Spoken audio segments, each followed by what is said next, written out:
વિદ્યાર્થી મિત્રો, ધોરણ 9 ગણિત વિષયમાં આપણે પ્રકરણ 8 ચતુષ્કોણનો અભ્યાસ કરી રહ્યા છીએ. અગાઉના લેક્ચરમાં આપણે ચતુષ્કોણના પ્રકાર વિશે, તેના કેટલાક ગુણધર્મો વિશે વાત કરી. એમાં સમાંતર બાજુ ચતુષ્કોણના ગુણધર્મની શરૂઆત કરી છે અને પ્રમેય 8.1 ને સાબિત પણ કર્યો છે. હવે આપણે આગળ કેટલાક પરિણામોને પ્રમેયના સ્વરૂપમાં નોંધીશું. આ પ્રમેયો છે એની સાબિતી આપી શકાય, પરંતુ આપણે અત્યારે એની સાબિતીની વાત નહીં કરીએ. આપણે આ પરિણામોને યાદ રાખી લઈશું, જેથી કરીને પ્રશ્નોને સમજવામાં સરળતા રહેશે. એક સમાંતર બાજુ ચતુષ્કોણ આપણે અહીં દોર્યો છે, એના ગુણધર્મોની વાત આપણે કરવાની છે. આપણે પ્રમેય 8.1માં શું સમજ્યા હતા કે સમાંતર બાજુ ચતુષ્કોણમાં કોઈ એક વિકર્ણ દોરવાથી રચાતા બંને ત્રિકોણો એ એકરૂપ હોય છે. એ આપણે સાબિત કરી ચૂક્યા છે. હવે આપણે આગળ કેટલાક વધારે નવા ગુણધર્મોને સમજીશું. પ્રમેય 8.2માં આપ્યું છે કે સમાંતર બાજુ ચતુષ્કોણમાં સામસામેની બાજુઓ સમાન હોય છે. સામસામેની બાજુઓ સમાન હોય છે એટલે કે સામસામેની બાજુઓના માપ સરખા હોય છે. તો જો આપણે આ સમાંતર બાજુ ચતુષ્કોણ ABCD લઈ અને વિચારીએ તો AB અને CD ના માપ સમાન, BC અને AD ના માપ પણ સમાન થશે. આને આપણે નોંધી લઈએ. તો સમાંતર બાજુ ચતુષ્કોણ ABCD માં AB બરાબર CD અને BC બરાબર DA થશે. એટલે કે જો AB 5 એકમ લંબાઈ હોય તો CD પણ 5 અને BC 4 એકમ હોય તો AD પણ 4 થશે. ગુણધર્મ કયો થયો? સમાંતર બાજુ ચતુષ્કોણમાં સામસામેની બાજુઓ સમાન હોય છે. એટલે કે સમાંતર બાજુ ચતુષ્કોણ ABCD માં AB બરાબર CD અને BC બરાબર DA થશે. આગળ વાત કરીએ. પ્રમેય 8.3 નું વિધાન છે, જે ચતુષ્કોણમાં સામસામેની બાજુઓની પ્રત્યેક જોડની બાજુઓ સમાન હોય તો તે ચતુષ્કોણ સમાંતર બાજુ ચતુષ્કોણ છે. આ જે વિધાન છે એને પ્રમેય 8.2 નું પ્રતીપ વિધાન કહીશું. પ્રતીપ વિધાન એટલે કે આવશ્યક અને પર્યાપ્ત શરતોની અદલાબદલી કરવી. આગળ તમે એવું સમજેલા છો કે જો વરસાદ પડે તો રસ્તા ભીના થાય, તો એનું પ્રતીપ વિધાન છે જો રસ્તા ભીના થાય તો વરસાદ પડે. પ્રતીપ વિધાન હંમેશા સાચા નથી હોતા. દરેક માટેના પ્રતીપ વિધાનો હંમેશા સાચા નથી હોતા, પરંતુ અહીં જે આપણે પ્રતીપ વિધાન વિચાર્યું છે એ સાચું છે કે જો કોઈ ચતુષ્કોણમાં સામસામેની બાજુઓની પ્રત્યેક જોડની બાજુઓ સમાન હોય તો તે ચતુષ્કોણ સમાંતર બાજુ ચતુષ્કોણ છે. એટલે કે કોઈ ચતુષ્કોણ ABCD માં AB બરાબર CD અને BC બરાબર DA, તો ચતુષ્કોણ ABCD સમાંતર બાજુ ચતુષ્કોણ છે. તો અહીંયા સમાંતર બાજુ ચતુષ્કોણ હતું તો સામસામેની બાજુઓ સમાન થાય એવું કહ્યું. અહીંયા એવું કહીએ છીએ કે સામસામેની બાજુઓ સમાન છે જો કોઈ ચતુષ્કોણમાં, તો તે ચતુષ્કોણ સમાંતર બાજુ ચતુષ્કોણ છે. આ બંને વિધાનો, આ બંને પ્રમેયો એકબીજાના પ્રતીપ પ્રમેય છે તેમ કહેવાય, અને જે સાચા પણ છે. હવે આગળ વાત કરીએ. પ્રમેય 8.4 સમાંતર બાજુ ચતુષ્કોણમાં સામસામેના ખૂણાઓ સમાન હોય છે. જેમ પ્રમેય 8.2 માં કીધું કે સામસામેની બાજુઓ સમાન હોય છે, તેમ આપણને હવે એવું કહે છે કે સમાંતર બાજુ ચતુષ્કોણમાં સામસામેના ખૂણાઓ સમાન હોય છે. તો આપણે એને પણ લખીએ. સમાંતર બાજુ ચતુષ્કોણ ABCD માં ખૂણો A બરાબર ખૂણો C અને ખૂણો B બરાબર ખૂણો D છે. તો સમાંતર બાજુ ચતુષ્કોણમાં સામસામેની બાજુઓ પણ સમાન અને સમાંતર બાજુ ચતુષ્કોણમાં સામસામેના ખૂણાઓ પણ સમાન હોય છે. તમારે આ વિધાનો છે ને એને ગુણધર્મ તરીકે યાદ પણ રાખવાના છે. દાખલો ગણવા માટે એની જરૂર પડશે. અને પ્રમેય 8.5 છે એ 8.4 નું પ્રતીપ વિધાન છે કે જો કોઈ ચતુષ્કોણમાં સામસામેના ખૂણાઓની પ્રત્યેક જોડના ખૂણાઓ સમાન હોય તો તે ચતુષ્કોણ સમાંતર બાજુ ચતુષ્કોણ હોય છે. એટલે કે ચતુષ્કોણ ABCD માં ખૂણો A બરાબર ખૂણો C તથા ખૂણો B બરાબર ખૂણો D, તો ચતુષ્કોણ એબીસીડી જે સમાંતર બાજુ ચતુષ્કોણ છે. તો અહીં તમે ગુણધર્મો છે એને ક્રમિક રીતે પ્રમેયના વિધાન તરીકે તૈયાર કરી નાખજો. તમને આ બધા જ ગુણધર્મોની જરૂર પડવાની છે.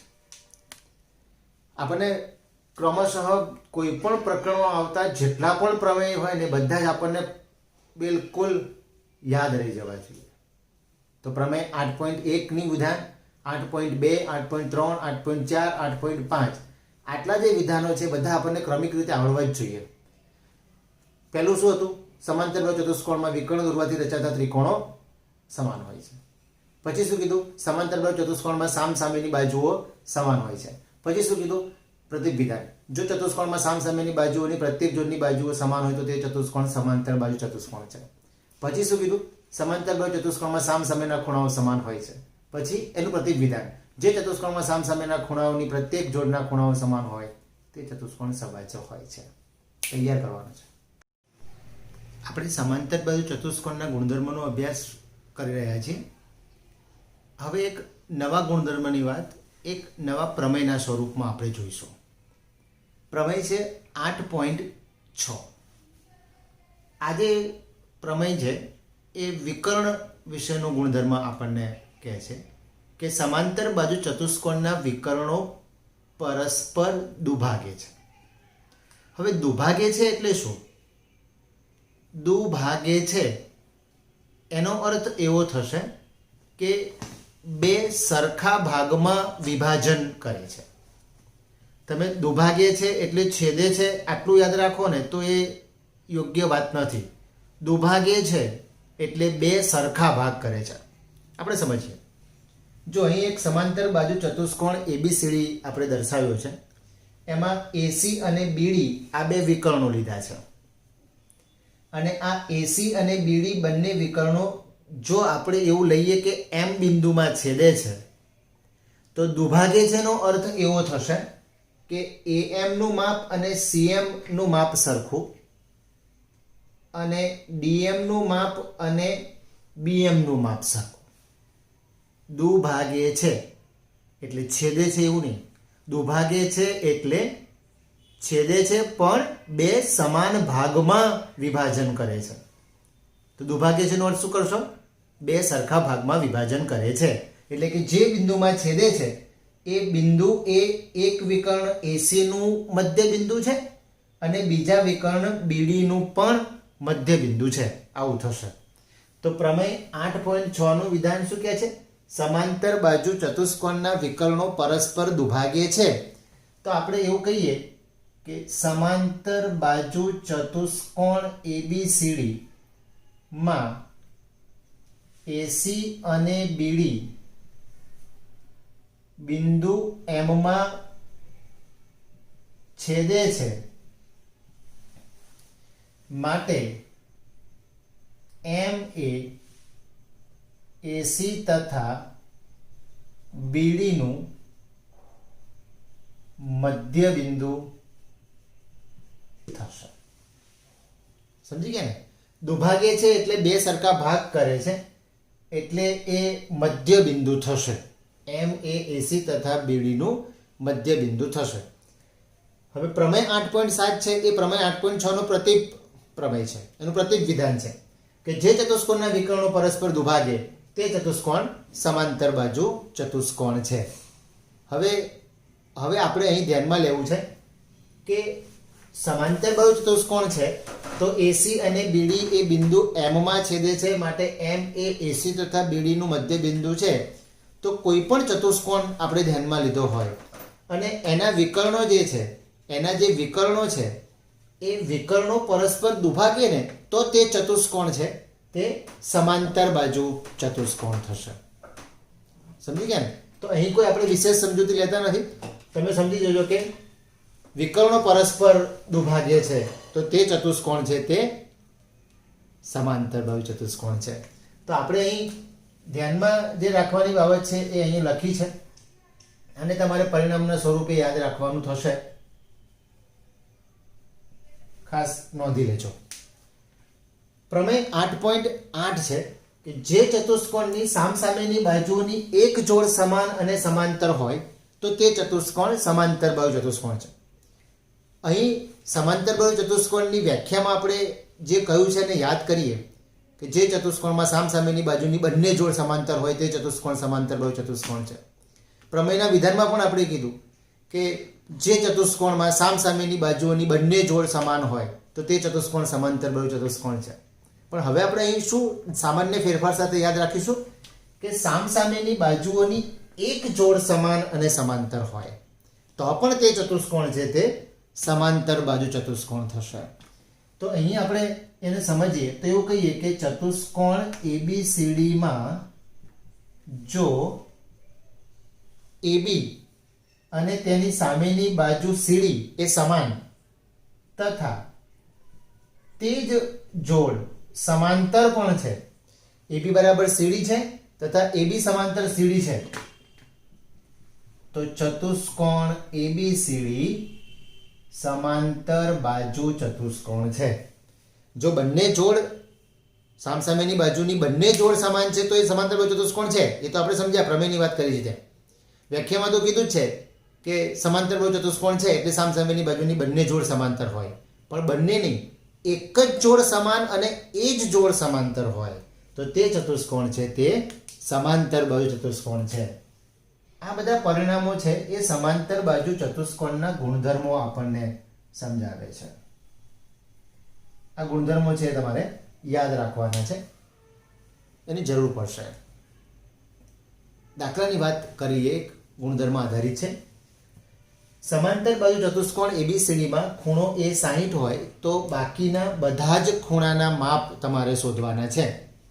તો આપણે અહીં એક સમાંતર બાજુ ચતુષ્કોણ ABCD ધ્યાનમાં લઈ લઈએ અને આ સમાંતર બાજુ ચતુષ્કોણ ABCDમાં આપણને ખૂણો એ 60 આપેલ છે. તો તમારે બધા જ ખૂણા શોધવાના છે. B શોધવાનું છે, C શોધવાનું છે, D શોધવાનું છે. પણ આપણને એ તો ખબર જ છે કે A અને C જે છે એ તો સામસામેના ખૂણા છે ને, એ તો સરખા જ હશે. એટલે A 60 છે તો C 60, આ તો કહી જ શકાય. પણ હવે A જાણો છો 60 અને તમારે B શોધવો છે તો આ A અને B એ પાસેના ખૂણા છે અને બે સમાંતર રેખાઓ વિચારો અને એની એક છેદિકા લો છો તો આ બંને એક જ તરફના અંતઃકોણો છે એટલે એ તો પૂરક હોય. તો આપણે જે ગુણધર્મ પ્રમેયમાં સમજ્યા કે સમાંતર બાજુ ચતુષ્કોણમાં સામસામેના ખૂણાઓ સમાન હોય છે, તો અહીંયા આપણે એક પરિણામ એવું યાદ રાખી લઈશું કે સમાંતર બાજુ ચતુષ્કોણમાં પાસેના ખૂણા પૂરક હોય છે. એટલે A નો અને B નો સરવાળો 180, A નો અને D નો સરવાળો પણ 180, C અને D નો સરવાળો 180, B અને C નો સરવાળો પણ 180. તો આપણે અહીં ગુણધર્મ ધ્યાનમાં લઈએ. સમાંતર બાજુ ચતુષ્કોણના પાસેના ખૂણા પૂરક હોય છે માટે ખૂણો A પ્લસ ખૂણો B બરાબર 180 અને 60 પ્લસ ખૂણો B બરાબર 180. 60 ને સામે લઈ જાઓ, 180 માંથી 60 ને બાદ કરી નાખો, 120 જવાબ આવી જશે. હવે તમે A 60 શોધ્યો અને B A 60 છે અને B તમે 120 શોધ્યો છે, તો હવે તમે D 120 કહી શકશો અને C ને 60 કહી શકશો. તો આપણે એ પણ લખીએ કે સમાંતર બાજુ ચતુષ્કોણમાં સામસામેના ખૂણા સમાન હોય છે. એટલે કે ખૂણો A બરાબર ખૂણો C બરાબર 60, ખૂણો B બરાબર ખૂણો D બરાબર 120 થઈ ગયો છે. સમજ્યા ને? ગુણધર્મો આવડતા હશે તો આવા પ્રશ્નોના જવાબ સરળતાથી આપી શકાશે. એટલે બધા જ વિધાનો ક્રમિક રીતે ક્રમશઃ આપણને મોઢે આવડવા જ જોઈએ. પ્રમેય 8.1, 8.2, 8.3 બધા જ પ્રમેય 8.8 સુધીના બધા જ વિધાન આપણે તૈયાર કરવા જોઈએ. આગળ ભવિષ્યમાં એને કામમાં લેવાના થશે એટલે તમે બરાબર સમજીને એને તૈયાર કરીને નોંધી રાખજો. કામમાં લઈશું આપણે. એક સામાન્ય ફેરફાર સાથેનો દાખલો છે, એને પણ આપણે જોઈ લઈએ. સમાંતર બાજુ ચતુષ્કોણ PQRS છે. આ સમાંતર બાજુ ચતુષ્કોણ PQRS આપણે દર્શાવી દઈએ, જેમાં ખૂણો P જેમ ખૂણો Q બરાબર 4/5 આપ્યું છે. તો તમારે જ્યારે આ રીતે પ્રમાણ આપ્યું હોય ત્યારે પ્રમાણનો એકવાર સરવાળો કરી લેવાનો, એટલે કે 4 + 5 = 9 થશે. હવે ખૂણો P અને ખૂણો Q એનો વિચાર કરો. તો આ ખૂણો P અને ખૂણો Q એ પાસેના કે સામસામેના? આ P અને Q એ પાસેના ખૂણા છે કે સામસામેના ખૂણા છે? સામે હોય તો R કહેવાય ને, તો આ તો પાસેનો ખૂણો છે. અને સમાંતર બાજુ ચતુષ્કોણમાં પાસેના ખૂણા કેવા હોય? હમણાં તો સમજ્યા. સમાંતર બાજુ ચતુષ્કોણમાં પાસેના ખૂણા પૂરક હોય છે. તો આપણે અહીંયા ગુણધર્મ વાપરીએ. સમાંતર બાજુ ચતુષ્કોણના પાસેના ખૂણા પૂરક હોય છે. એટલે કે સરવાળો 180 થશે. માટે જો આપણે ખૂણો P શોધવો છે તો P નું પ્રમાણ કેટલું છે? 4 છે. તો હું ઉપર લખું છું. અને જે પ્રમાણ આપ્યું હતું એનો સરવાળો કેટલો છે? 9. એ નીચે લખું છું. અને પૂરક છે એટલે બે ખૂણાનો સરવાળો 180 થાય, જે લખી નાખીએ. 9 ભાગ ચલાવીએ એટલે 20. તો 20 ચોક 80. હવે જો ખૂણો Q શોધવો છે તો Q નું પ્રમાણ કેટલું છે? 5. પ્રમાણનો સરવાળો કેટલો છે? 9. પૂરક છે એટલે સરવાળો 180 થાય, તો લખો ગુણ્યા 180. 9 ભાગ ચલાવો તો 20. 20 × 5 = 100. તો P કેટલો મળ્યો? 80. Q કેટલો મળ્યો? 100. હવે P 80 છે તો R 80, Q 100 છે તો S પણ 100. કેમ? સમાંતર બાજુ ચતુષ્કોણમાં સામસામેના ખૂણા સમાન હોય છે. તો હવે આપણે અહીંયા લખી નાખીએ. સમાંતર બાજુ ચતુષ્કોણમાં સામસામેના ખૂણા સમાન હોય છે. એટલે કે ખૂણો P બરાબર ખૂણો R થશે, એટલે કે 80 થશે. અને ખૂણો Q બરાબર ખૂણો S થશે, એટલે 100 થશે. તો ચારેય ખૂણાના માપ આપણને મળી ગયા. P અને R 80, Q અને S 100 થયા. તો ગુણધર્મો તૈયાર હશે તો દાખલાઓ ગણવા ઈઝી છે. જે પણ દાખલાઓ આપણે ગણ્યા છે, આ દાખલાઓ તમારે વ્યવસ્થિત અક્ષરે સમજીને લખી લેવાના છે.